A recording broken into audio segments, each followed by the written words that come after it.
The thoughts, views, and comments expressed by Sidebar, its guests, callers, and advisors are not necessarily those of the management, ownership, or production unit of ILS Verizon Media Group. Sidebar, a 103.5 The Beat podcast, is a production of ILTV Studios and may not be reproduced or represented, in part or in its entirety, without the express written consent of Verizon Media Group. Sidebar is the intellectual property of Verizon Media Group. Copyright 2024. All rights reserved.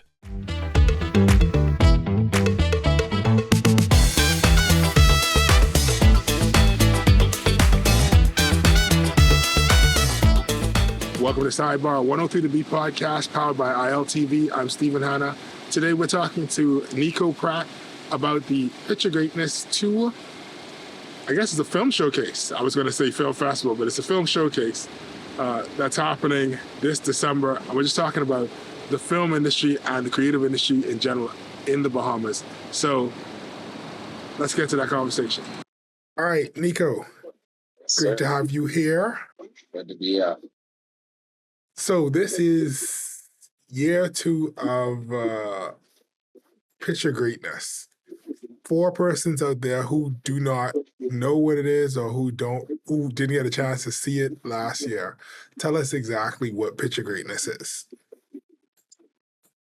Picture Greatness is an event where we bring beautiful films under one roof. Beautiful films by excellent filmmakers. They're all screened in one theater in a total time of 2 hours or less. So what was the inspiration for this exactly? Because, I mean, people might argue and say, oh, well, you know what? Let me not get ahead of myself. What was the impetus for this event? I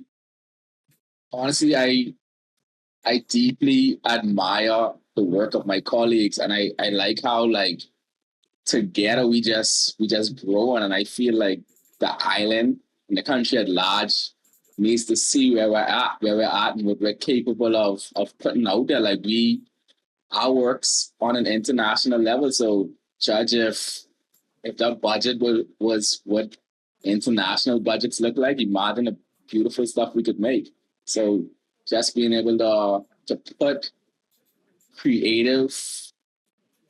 very different creative films under one ceiling is a beautiful thing for me.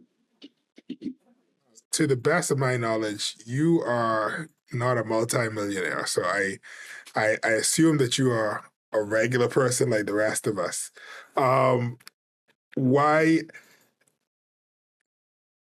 Why not say, okay, somebody else needs to make the platform for artists to display their works? Why did you feel like you had to take it upon yourself to do that? If everyone says that someone else should take on the duty, then it would never get done.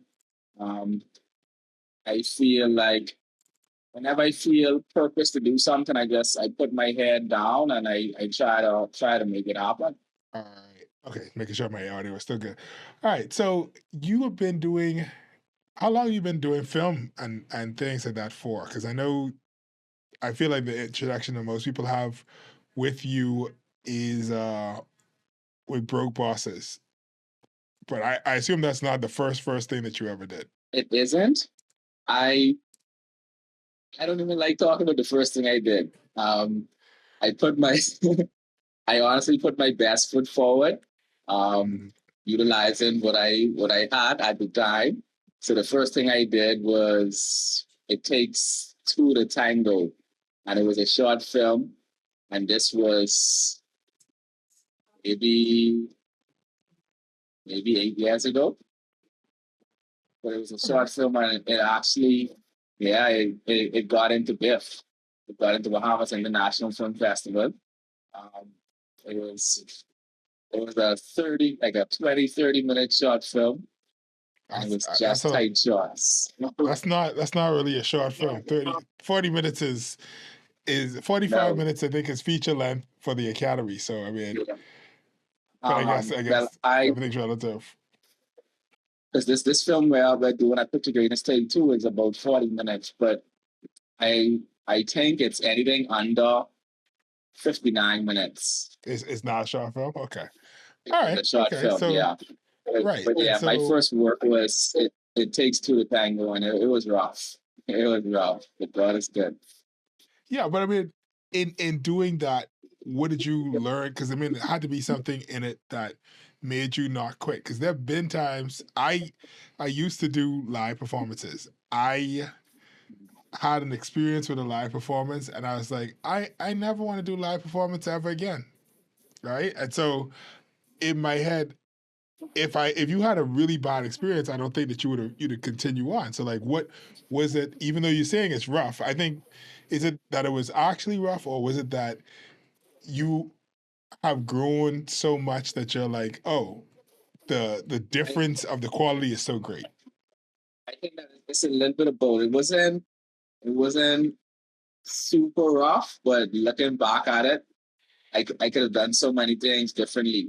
But what I did learn um, with making that film is that I have a very creative way of telling stories.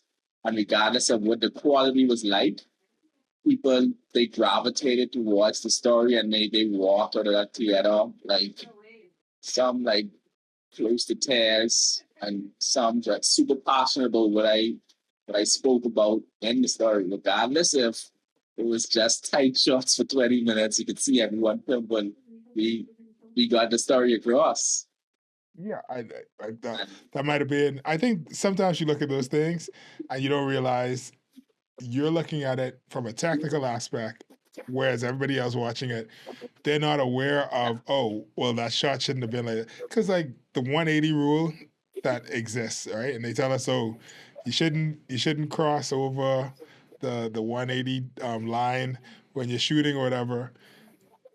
Nobody knows what that is. You don't even recognize it when you see it in films. And then right, when people do it in real films, and I say real films, in Hollywood films, when they break the rule, it's people are like, creativity. oh my, right, it's creative. So it's like, Yeah, in the grand scheme of things, sometimes we hold ourselves back by, because we know that the textbook way of doing a thing is one way, and we feel like we haven't achieved that. We're like, oh, we're doing it wrong. But I don't think the viewers see it like that. well, the What? viewers saw, but they didn't care as much as I did. This in the theater, my sister, she was like, Jesus, I could see all his curved pimples. Where the shot was so close. And it was supposed to be a wide shot. But that's all my, and you know the guy very well. I won't call his name, but that's all my DP at the time could achieve. Right, because I'm assuming because of the lens. Yeah, Because because of like a the lot of because of the crime lens, lens, yeah. and we didn't have a decent boom mic, so he just had the mic on his camera. So in order to get decent audio, we had to be all up in their faces. And those are sometimes the compromises you have to make where it's better to have good Yeah, audio and I, questionable image than a good image and horrible audio, because then people are like, I can't listen to it. And that's one of those things. What was It Takes Two to Tango about? Because I noticed not necessarily a is it I guess not necessarily a topic, but like there seems to be a reoccurring, I don't want to sound pretentious and say motif, but a reoccurring theme or a consistent theme through the stuff that you do, right? Where like you like to focus on life in the inner city. And it isn't that it's the same stories, because they are different stories, but you like the setting and the placement to be in this the actual Bahamas as opposed to like imagined tourist pamphlet on the beach. Like even if there's beach involved, you still bring it back to like the live reality of the average Bahamian. So like, was that something similar there? the setting of the film didn't matter to me as much. So Mm-hmm. the story was just um, the spiritual just got engaged. So everything it was called the playback. It takes two to tango. So the story Right. was told in reverse. So it opens with us seeing this girl um, happily engaged, about to live her best life. And then as it reverses, we see she had a heartbreaking moment. And as it continues to reverse, we see how she cheated on her fiance. Uh, she contracted HIV. And as it continues to go back, we see with the antagonist, quote unquote, we see what he went through for him to contract it.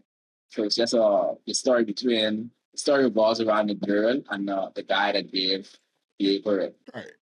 And so I'm like the consequences, but then every time we get to a consequence, then we see the reasoning behind the people making the choices that they make, I'm guessing. Yeah. Yeah. So what is it about that?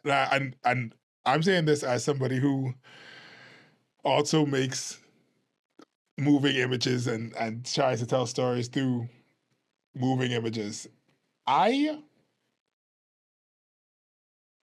don't want to say, okay, so I like the Twilight Zone. I've always liked the Twilight Zone, which is just glorified parables at the end of the day, right? It's a way to talk about something without talking about it directly. So you don't talk about colonialism, you have aliens invading or whatever, right? You don't talk about capitalism, you have vampires. That's the way that I prefer to do it, right? And so, and I only think that's because there are times where I don't know if people can necessarily accept the story that I want to tell or the story that I'm trying to tell if I just say it outright. However, I've been to your plays. Well, yeah, that was a play. What was the one that I was to recently? I think it was in September or something. Hard to Get, right? So I went to Hard to Get, and without using a bunch of metaphor or this convoluted storyline, you're telling the story, and it works. All right, you don't have to hide it behind a bunch of stuff. That I'm assuming that is your preferred method of telling the story. Do you have an inspiration as to why that is the way you choose to tell the story? Have you never worried about people feeling like you're being preachy or anything? And I think you're not, but I mean, has that ever crossed your mind as to people saying that? So I try to make my stories as natural as possible. And if I have a message I wanna put out there, I would never force it on my audience. That's never my intention. So I would create characters that truly believe in the message. Whatever message I want to put out there, I would create characters that believe in the message, and whether it be vocally or through actions, they deliver that message. So yeah, my intent is never to preach to the crowd, but see, that at is the my same intention. time, so maybe that's my problem. I mean, that is my intent. So I get it. But at the same time, my work and my talent is a form of ministry. Mm-hmm. So without forcing anything on you, I feel like it's my purpose to tell a certain type of story, and for my work to be able to possibly heal, possibly point in the right direction, possibly lighten a load that you're carrying in some way, but to do it in a natural way that doesn't feel forced. All right, we're going to take a quick break, but when we come back, we're going to continue this conversation. You are watching and listening to Sidebar, a 103 The Beat podcast powered by ILTV. I'm Stephen Hanna. We'll be right back.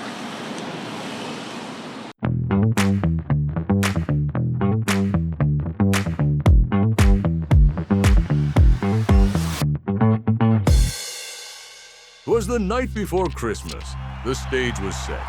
Big Bang arrived. The biggest yet. Fantasy 5 flashing. Those 5 balls glow. Quick draw. Lotto making winners flow. The island erupting. The cheers grow bigger. Santa laughed out loud. Our balls are bigger. From Moneyland's heart, the truth was clear. At Island Luck, winners live here. It's an island luck Christmas.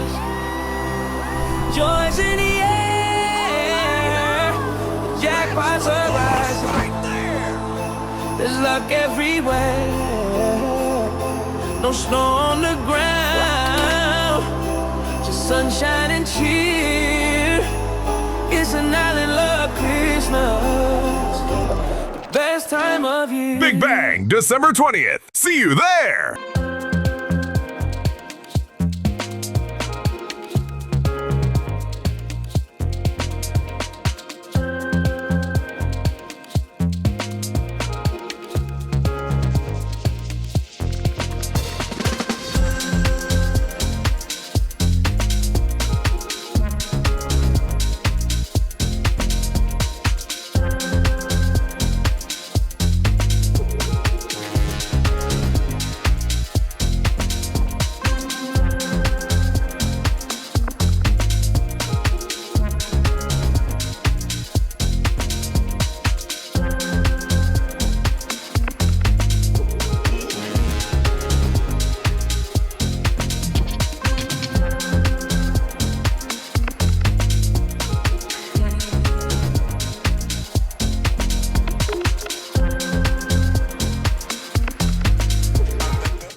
Welcome back to Sidebar, 103 The Beat podcast, powered by ILTV. I'm Stephen Hanna. Today we are talking with Nico Pratt about the film industry, television, the creative industry in general in the Bahamas. So let's get back into that conversation. And that's the thing. Like, that's what I admire about your work, because I am apprehensive to even attempt that, because I know if I did it, I see myself painting myself in a corner, and it's going to be preachy. It's going to be, I can mess it up because I don't, and maybe that's just like maybe it's because that's not how I speak, and that's something for me to discuss with my therapist. But I fear doing that, but the way you've done it makes sense, and it speaks to a broader audience, because it's like you're not doing that weird thing where, like, oh, let's make an analogy to Shakespeare about this, and then if they connect that to Marlowe, it'll make sense, and then we come back, you're like, no, these people here, they're talking about this thing, and so you don't need to come in with any external information or anything. In the films that you've done so far, and I mean, I don't want to just like pigeonhole you into films, because I feel like you do a lot of motion picture stuff, right? Because you do television, and you do use elements of film in your plays, but you're a playwright, all right? Has anybody ever come to you afterwards and said that moved me, or that changed me, or like, what's been the response? Yeah, countless amount of times. Like, the thing that hit me most recent is Out of the Ghetto. So when we did and them theaters expensive, so you only have one free tech run. So we did the tech run. I brought some thespians and some revered thespians, and we wasn't where we needed to be, and the show was in a week. So I took their feedback and I sat with it. I critiqued some stuff to try to make it flow. Right. And so one of the changes I had made, I added a line. I can't remember the line, but a character says it at the end. I could have feel like God was like, just the reason why I the show wasn't where it needed to be because you didn't have this line that I want this in there. Right. What is the line? You had to like rework it. Right, I had to rework it, so I had to put a monologue in it so that it could flow. So the main character had to say it when he stands in the red light and breaks the fourth wall. He says a monologue to help the show to flow, and he relates to the audience and he brings them in this story. So after tragedy hits, he says something, something, something, but I can't let a fallen world cause me to question a risen savior. And with that line, like after the show was all said and done, like multiple people came to me with like that line hit. I needed to head at whatever I was going through. I don't know what they was going through, but it Right. hit them, it helped them. And so that's motivation right there to say, hey, even like when the story ain't flowing the way you need to flow, just sit uh, and let purpose work.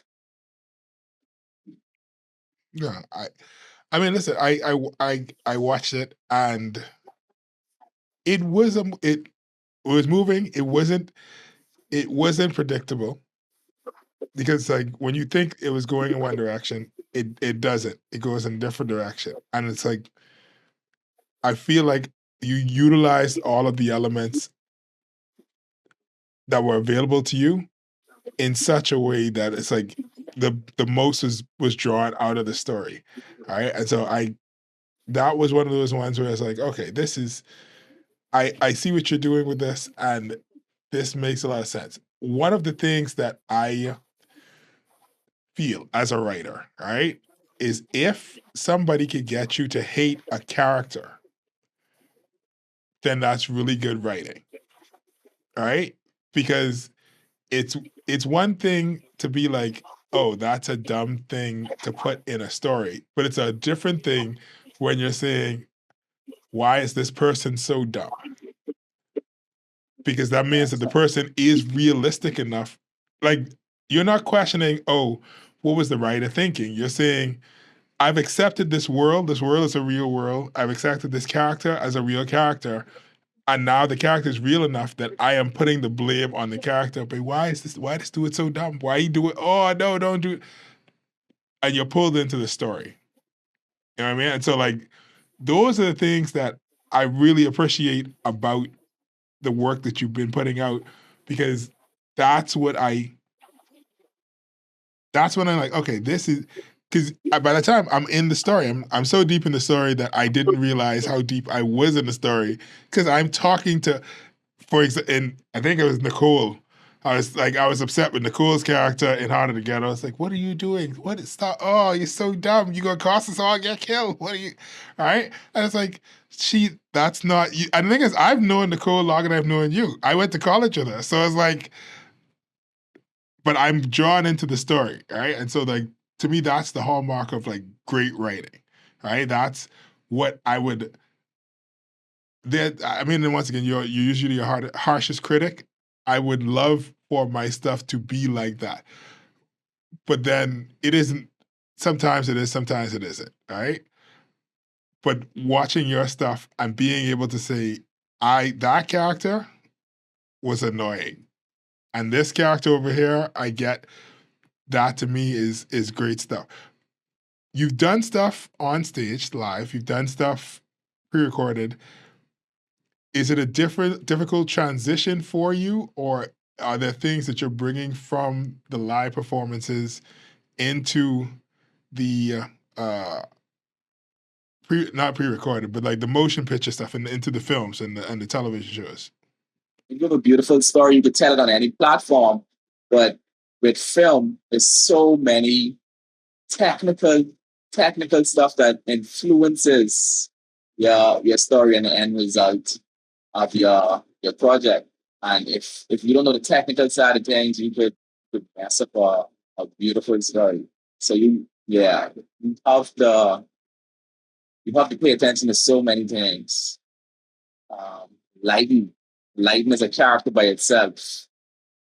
So you telling a grim story, but you're setting light up like a doctor's commercial. Yeah, Story, it's so the bright point and yeah, so get colorful. across. Yeah. So a lot goes into, and that's what I love about film. Like you you get to put your creativity on full display. It challenges you a lot. Like you get to play with lighting, with the way you want your sound tweaked or altered. Film was just a lot of fun. So I would jump on film before I jump on a stage live theater. But I love both. Yeah, right. Yeah, it is. I have no. So I will write a stage play. I have no desire to produce them. All right, but I for me writing dialogue is I prefer to write dialogue over everything else. But at the same time, I think the beauty of film is that I can choose what you see. Right, when you're on a stage, it is always a wide angle. Right, and so if the person isn't jumping up and down on one side of the stage, you might not notice them. Right, and that may or may not affect what the story is. But now in film, if I want you to see the person's hands, I can do a close up of the hands. You know, if I want you to see like something in the corner, I could show you that, and then you're like, oh well, that must be important because they showed me that. And so that in my mind is the benefit of it. I yeah, I when you were growing up, all right, and I assume that me and you are at least close in age. You're probably not. I feel like I have a couple years on you, but when you were growing up, what were you watching? Because I grew up, I didn't have cable. I just had Z&S. And so a lot of my influences, but this is back in the day when Z&S used to bootleg everything. So I watched The Fresh Prince of Bel-Air, but there was also a lot of British shows that they used to bootleg. If they was feeling froggy, there was one time where I remember they played Waiting to Exhale one Saturday night on Z&S. And when I say it was a real bootleg, the FBI warning started at the beginning of it. So they put the VHS in and they run that. And when it was over, they play "Good Night, Folks. This has been Z&S." So that is broadcast in full color. That's the Z&S I grew up on, right?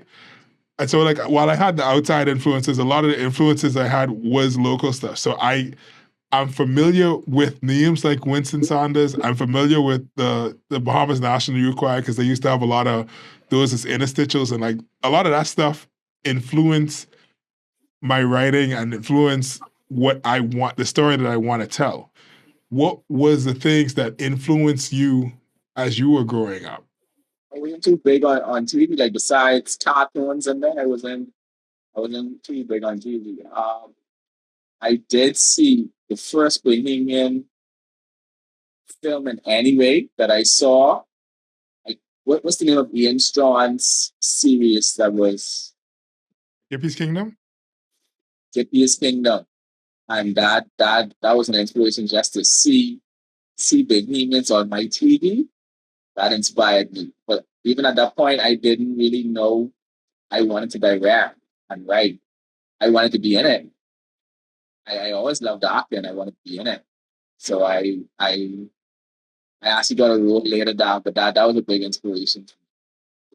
Yeah, I mean, I thought you were gonna say like Balls Alley or something, but the fact that Gippy's Kingdom, I think I was in I college when Gippy's Kingdom came out. So yeah, I do remember. yeah Yeah, yeah yeah. I've been out for a while. I've been out yeah. but yeah. So I remember Gippy's Kingdom, and I do remember because I feel at that point Dr. Sean might have been, was he my lecturer at the time? At one point, he used to teach me. At least I took one of his classes. Right? Yeah. So yeah. So I have a different view, but then at the same time, I think that a lot of persons like Dr. Sean have influenced our work either directly or indirectly. Because have you ever seen any of his plays like Diary of Souls or anything, or what was it, Gunboy Rhapsody? Is So it Gunboy or Darius Gunman? I was in Gun Boys Right. Rhapsody. Okay. So not I was with you've not Darius. seen it, you've been in it, right? And so yeah, so like those things do Yeah. influence us in that way. Do you see the work that you're doing as carrying on that influence or that legacy of the Bahamian storytelling and the Bahamian art form? Because I mean, so if you were in that, you've definitely heard people talk about stuff like lead a horse to water and all these other famous Bahamian plays and these famous Bahamian works. Do you see where yours is carrying on that legacy, or are we, or do you feel like we're moving in a different direction? What is it? Where do you see yourself in the grand scheme of things? Responsibility to keep the torch burning, and not every story is going to be similar. Like many times I see myself having a similar style that you and Strong, but that's not gonna everyone's not gonna gravitate to that style of storytelling or those type of stories. Those four people that don't gravitate towards it, that's my audience.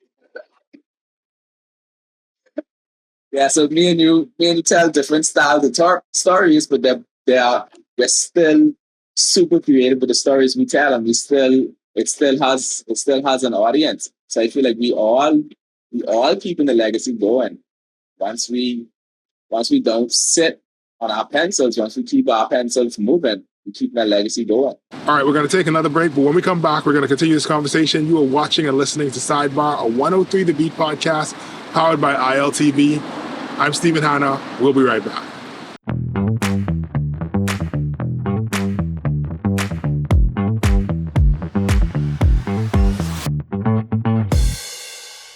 Welcome to Paradise Premium Foods, where exceptional taste meets everyday convenience. Right in the heart of Hurricane Hole Plaza, whether you're planning a beachside brunch, an intimate dinner, or simply restocking your favorites, we offer only the finest selection of local and imported goods, handpicked for quality, freshness, and flavor.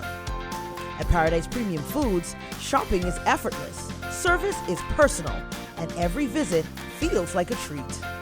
From gourmet meals to go to organic essentials and indulgent treats, this is your neighborhood market elevated. Live well, eat better. Discover Paradise Premium Foods, now open at Hurricane Hole Plaza, Paradise Island. Paradise Premium Foods. Taste the difference.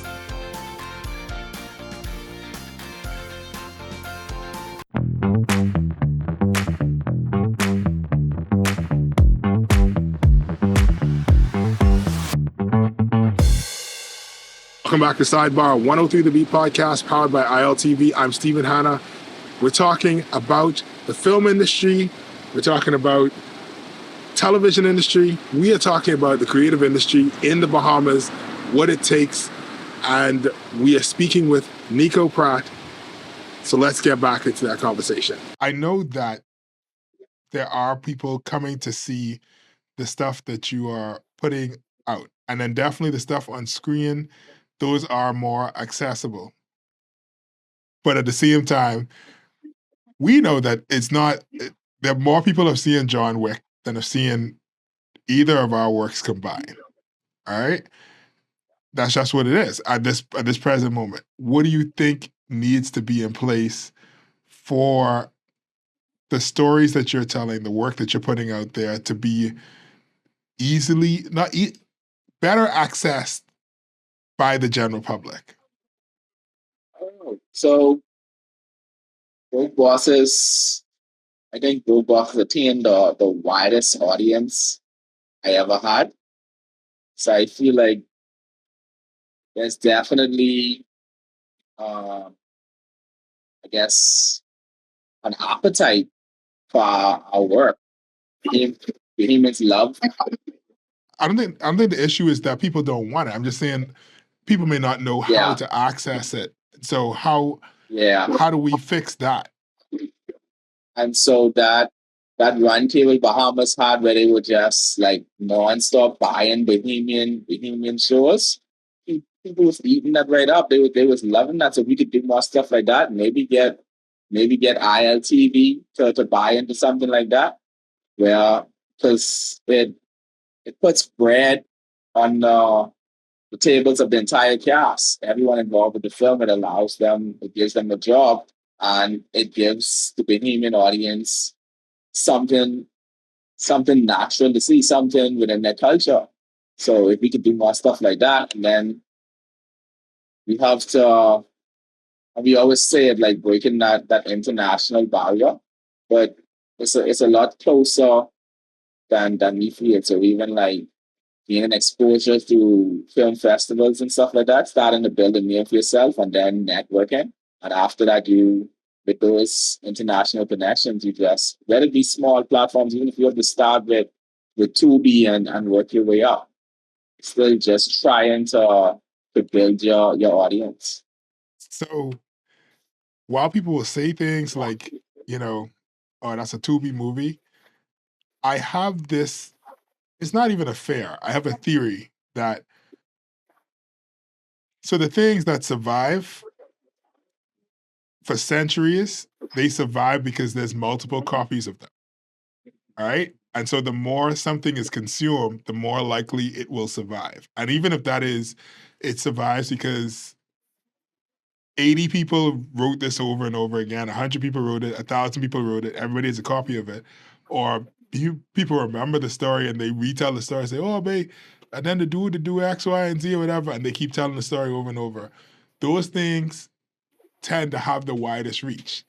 And so something that is on Tubi, while we would be like, oh, that'll never win an Academy Award, 100 years from now, the Tubi movies are more likely to have survived the apocalypse. The winner of the 2020, 2014 Academy Awards.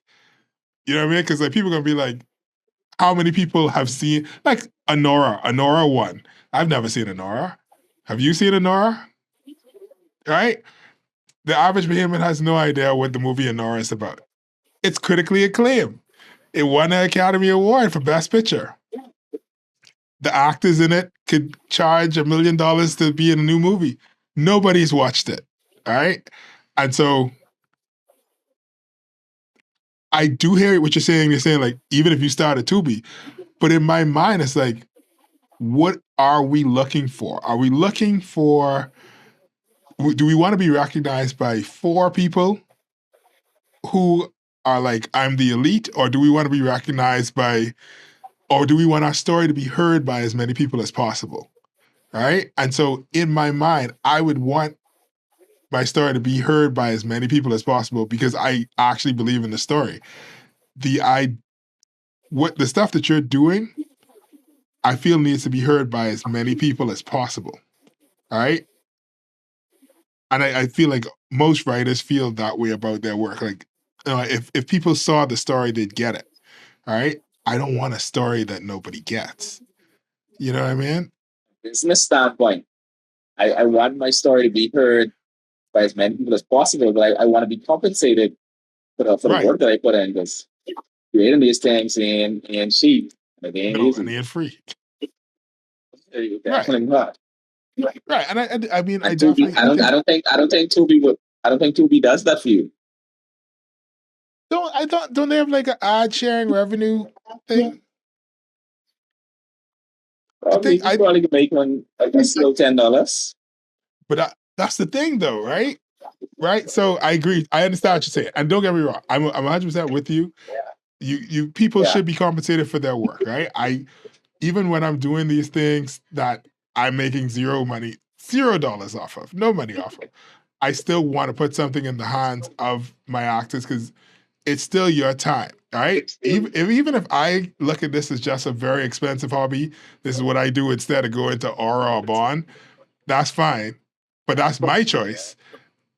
if I'm asking you to sacrifice your Saturday night, let me put something inside your hand so that, that you don't feel robbed from that thing. I agree with you on that. But there are tons of Bahamians who are putting out content for free right now, right? There are tons of Bahamians they're just looking for a platform. They just want to participate in it. And so if they were able to make $10 off of Tubi, in all honesty, I think they might consider that a win, all right? But that's my opinion on it.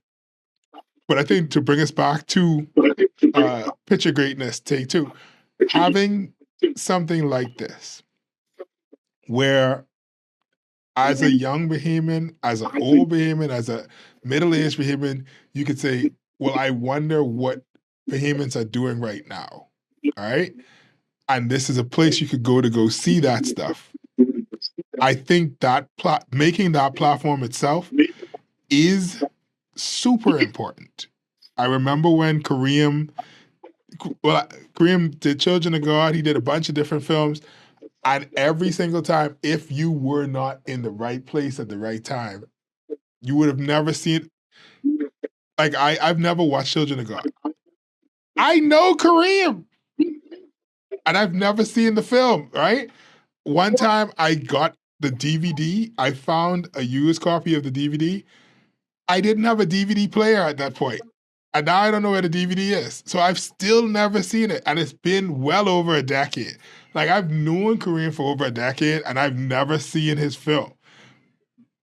There used to be a time where if you wasn't at the film festival at the right time, you never see it. So having a platform like this where I can say, I'm going to be able to see Kareem, I'm going to be able to see Kung Boy films. Why did it begins with the L? Why is it escaping my name? Anyway, I'm going to be able to see various Bahamian auteurs, their films that they've been working on, what they've been doing at this moment is important. And I don't want to underestimate that and say, okay, it's nothing. Are there plans in the future to expand it, make a digital platform where it lives in this space? Is it to widen it so that persons could constantly like bring things on or whatever? Because I feel that's what we need more than anything else. We need a platform where people know I go here for Bahamian films or Bahamian television shows. Even down to when I came up with the idea, I never anticipated this sort of support, because brothers like you, we close. I admire your work. So for you to be so willingly hop on board, I was like, yeah, this could be something beautiful. Then I took the convoy, bad. And he was excited. He was excited to be a part of it. Because, like you said, he said the platform is a necessary one. So that him, JD Productions and Picture Greatness Take One, and then to now of Kareem, who's done all these things all over the world. How these sort of filmmakers attached is just a beautiful thing. So I feel like there's no limit to where Picture Greatness can go. So I'm not even trying to box it in any sort of way. And this year we have cultural division as a part of it. So we partnered with them to bring this one to life. And yeah, I got the email last night. Yeah. No, it's like, yeah. Yeah, but when people watched the promos, they were reaching out, and it was like, so not to me personally, but they reached out to other people attached to the works, and they were like, so how would I go about getting my work in it? Is there a process? Is there a fee? And so I feel like the next step would be not just limiting myself to the filmmakers that I know, but trying to scout works. And that's where we really keep that torch burning, to find that new filmmaker who coming up and put his work out there. So I feel like this is a beautiful platform. I feel like it's something that needs to continue to go on. All right, we're going to take one more break, but when we come back, we're going to wrap up this conversation. You are watching and listening to Sidebar, a 103 The Beat podcast powered by ILTV. I'm Stephen Hanna. We'll be right back.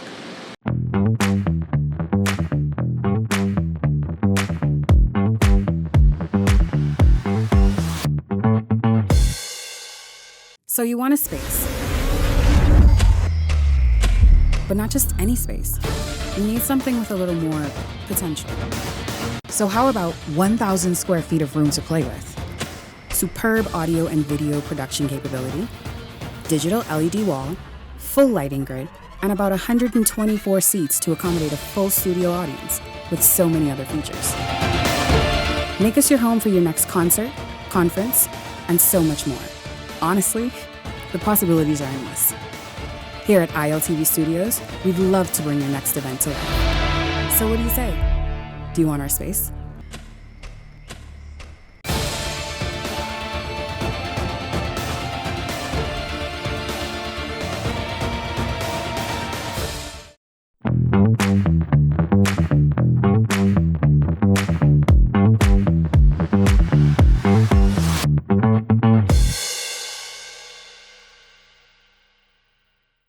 Welcome back to Sidebar, 103 The Beat podcast powered by ILTV. I'm Stephen Hanna. Let's jump back into the conversation. All right. So tell people, I realize at no point did we say the date or where people could get access to it, where they could find tickets, where they, so tell them the date. I know that you haven't, the first year was one showing. This year you have, I guess a midday showing and a evening showing. So give them all the information. Okay, so Picture Greatness Take 2, a cinematic and cultural experience. It happens at the Atlantis Theater, December 20th. We have a 4 p.m. show, and that one is rated 8.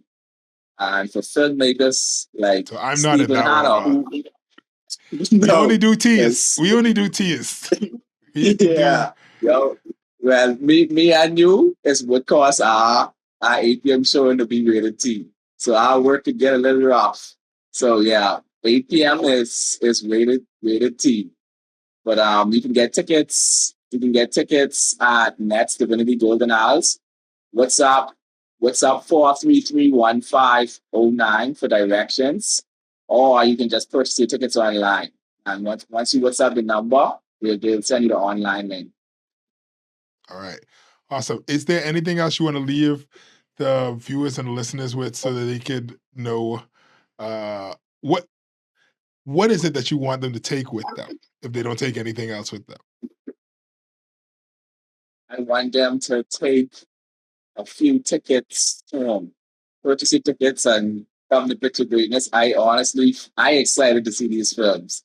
Like I've been seeing snippets of your work and I've been seeing BTS behind the scenes. And now I excited to come out and actually view the films on the big screen.